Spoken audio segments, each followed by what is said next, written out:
सुप्रभात बच्चों। MA final के गद्य साहित्य के बच्चों व बीए थर्ड ईयर के हिंदी साहित्य के प्रश्न पत्र सेकंड द्वितीय के बच्चों, आज हम गद्य साहित्य के विषय में पढ़ेंगे। मैं अलका जैन, राजकीय महाविद्यालय किशनगढ़ से। बच्चों, कहानी की विधा जो है हम बचपन से ही पढ़ते आ रहे हैं और जिसमें प्रेमचंद की कहानियों को हमने बचपन से ही पढ़ा है और निरंतर हम प्रेमचंद की कहानी के विभिन्न स्वरूपों को पढ़ते आ रहे हैं। आज भी हम प्रेमचंद और प्रसाद दोनों की कहानियों की बात करते हुए इन दोनों की कहानी कलाओं की तुलना की बात करेंगे। प्रेमचंद और प्रसाद दोनों ही प्रेमचंद युग के कहानीकार रहे हैं। प्रसाद ने कहानी के प्रारंभिक काल में भी कहानी ग्राम से अपना नाम स्थापित किया है। प्रेमचंद जो हैं वो कहानी के सम्राट हैं। उन्होंने इतनी अधिक कहानियाँ लिखी हैं कि उनके मानसरोवर के 8 खंडों में उन्हें संकलित किया गया है। इस प्रकार प्रेमचंद कहानी और उपन्यास दोनों ही कथा विधा के जो है सम्राट माने जाते हैं। प्रेमचंद और प्रसाद दोनों ने ही कहानियाँ लिखी। दोनों की कहानियों में अंतर रहा है। वो क्या अंतर है? कौन किस क्षेत्र में अपना प्रतिष्ठा स्थापित कर चुका है, इन सब बातों की चर्चा हम करेंगे। प्रेमचंद और प्रसाद समकालिक कहानीकार हैं जिनकी रोचकता ने पाठकों को सम्मोहित रखा है, किंतु दोनों ही कहानीकारों की मानसिकता में अंतर है जो उनकी कहानी कला में दिखाई पड़ता है। इस अंतर को हम निम्नलिखित बिंदुओं में देखेंगे। पहली जो बात है वो है कहानी की विषय वस्तु के आधार पर जो अंतर है दोनों ही कहानीकारों में, उसकी बात करेंगे। प्रेमचंद की कहानी के विषय जीवन जगत के अनेक प्रसंगों को व्यक्त करते हैं। उनकी कुछ कहानियाँ ग्रामीण जीवन से सरोकार रखती हैं,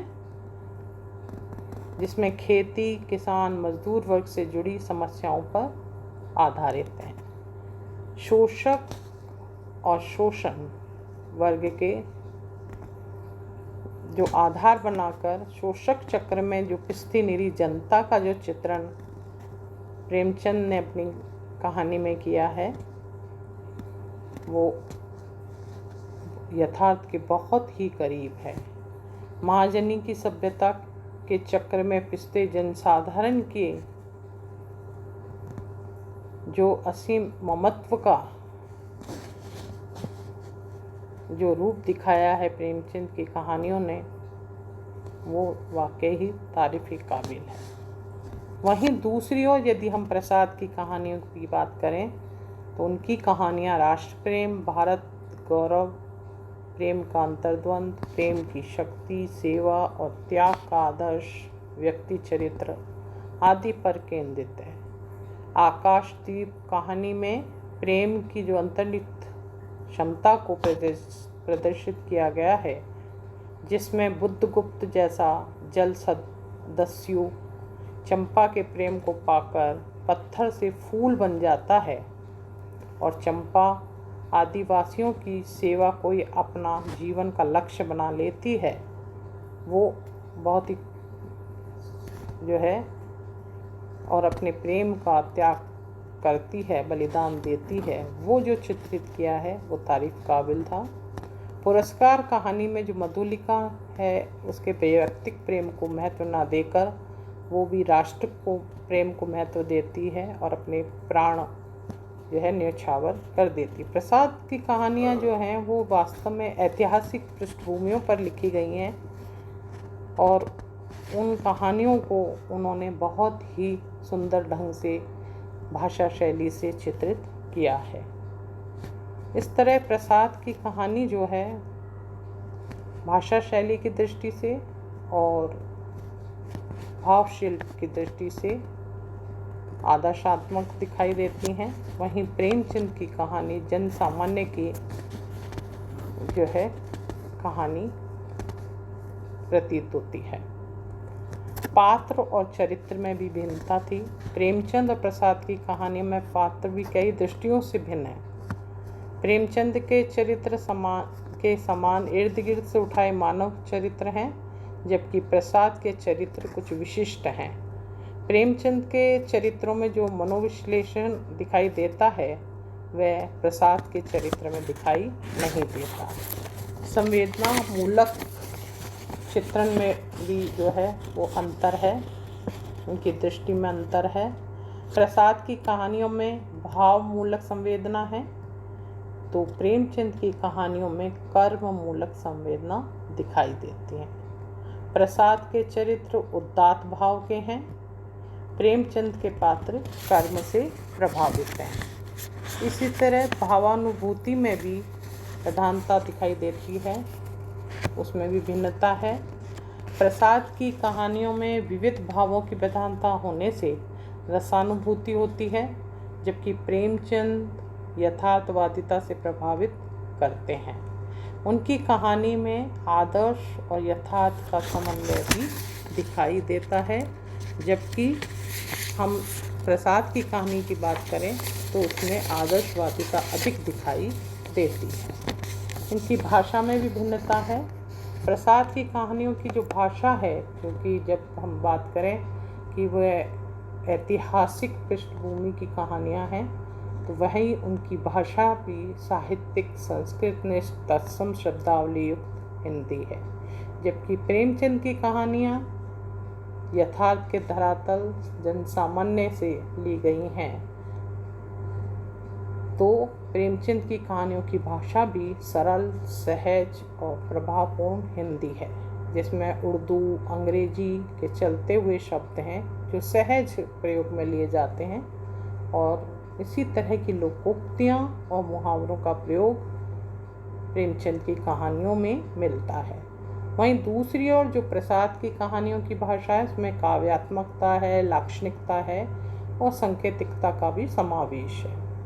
प्रेमचंद ने जिस वर्णन को प्रधान शैली का जो प्रयोग किया वो थी कहानियाँ में किया है और प्रसाद में जो है इस प्रवृत्ति का अभाव है।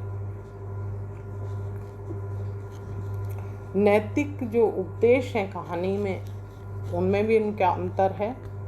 प्रेमचंद की कहानी के पात्रों के माध्यम से उपदेश देती है, जबकि प्रसाद की कहानियाँ व्यक्ति चरित्र पर केंद्रित होने के कारण उस पात्र विशेष के चरित्र पर बल देती दिखाई देती है। उनमें वैसी उपदेशात्मक चरित्र नहीं है। कहानी के धरातल के भाव में अगर हम अंतर देखें तो प्रसाद की कहानियों में कलाकार के हृदय का भावोच्छ्वास है, जबकि प्रेमचंद की कहानियों में दलित शोषित समाज का चित्रण है। दोनों ही अलग अलग धरातल के कहानीकार हैं, जबकि दोनों ही एक ही समय काल के कहानीकार हैं, लेकिन कहानियों के विषय और शैली को देखते हुए दोनों में ही अंतर है।